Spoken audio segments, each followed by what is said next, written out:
बिस्मिल्लाहिर्रहमानिर्रहीम। सिंध हुकूमत ने कराची में ई चालान सिस्टम निकाला है और ये करार दिया है कि शार फैसल कराची का पुल सिरात है और पुल सिरात पे हर शख्स गुज़रेगा। उसमें न सरकारी की पहचान, न गैर सरकारी की पहचान, न फ़ौजी की पहचान, न गैर फ़ौजी की पहचान, न पुलिस की पहचान, न गैर पुलिसिया की पहचान, न ताजर की, न अजीर की। हर शख्स ने पुल सिरात पे जाना है और अपने आमाल का हिसाब देना है। बहुत अच्छा सिस्टम है, ई चालान सिस्टम है।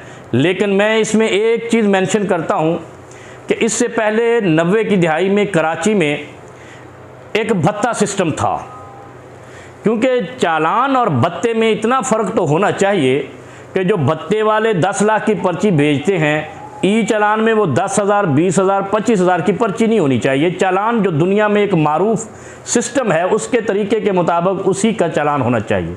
लेकिन बदकिस्मती ये है कि यहाँ पर ई चालान में हज़ारों का भेजा जा रहा है चालान, और उसमें इतनी मिस्टेक आ रही हैं कि कईयों के चालान दबा लिए जाते हैं क्योंकि वो अपने हैं, और कईयों को गरीबों को चालान भेज दे जाते हैं क्योंकि वो अपने नहीं हैं। ये मुतासिबाना जानिबदाराना सिस्टम कराची में राइज हुआ है। अगर ई चालान सिस्टम लगाना है तो ये गैर जानिबदाराना होना चाहिए, गैर मुतासिबाना होना चाहिए। हर शख्स को इस चालान के ज़रिए से कानून का पासदार बनाना चाहिए। लेकिन इसमें जो दूसरी बड़ी अहम बात है कि 90 की दहाई में भत्ता सिस्टम चलता था, वो 2025 में 2030 की दहाई में एक इसी तरह भारी भरकम माल लोगों से निकलवाने का सिलसिला बन गया है। ये बहुत अफसोसनाक है। लेकिन मैंने जो बात आज करनी है वो बड़ी अहम है।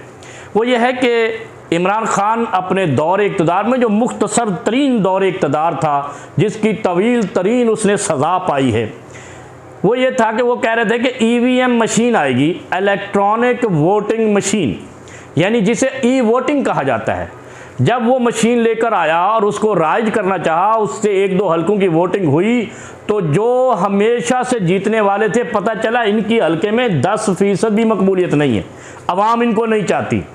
तो पाकिस्तान पीपल्स पार्टी हो, नून लीग हो, ANP हो, MQM हो, इनकी चीखें आसमान तक थी, ये ख़राब हो सकती है, ये जाम हो सकती है, ये लाइट जा सकती है, ई वोटिंग सिस्टम में धोखा हो सकता है, शनाख्ती कार्ड गलत हो सकता। भाई इतनी गलतियां गिनवाई, क्यों? आज वो समझ आई ई चालान से। मैं सलाम पेश करता हूं DIG ट्रैफिक को कि आपने ई चालान निकाला। हमें यह समझ आया कि ई चालान अगर आपका फेयर है तो ई वोटिंग सिस्टम क्यों फेयर नहीं हो सकता।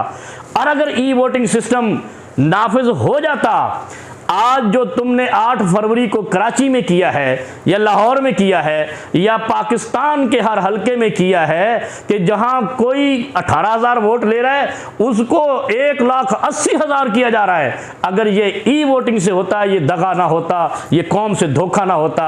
और इमरान खान का ई वोटिंग सिस्टम लाने का वो अपने आप से खौफजदा नहीं था, लेकिन पीपल्स पार्टी, नून लीग और ANP और MQM इतनी खौफजदा थी कि हमारा सारा कच्चा चट्टा खुल जाएगा और हमें कौम चाहती नहीं है। और मैं एक और बात कह दूं, अगर ई वोटिंग सिस्टम आ जाता है तो पाकिस्तान में जमात इस्लामी, JUI और पाकिस्तान तहरीक-ए-इंसाफ, जो पाकिस्तान की दाएं बाजू की जमातें हैं, इंशाअल्लाह इनका ये पाकिस्तान, इनको कौम इनको चाहती है और इनका मुस्तकबिल रोशन होगा।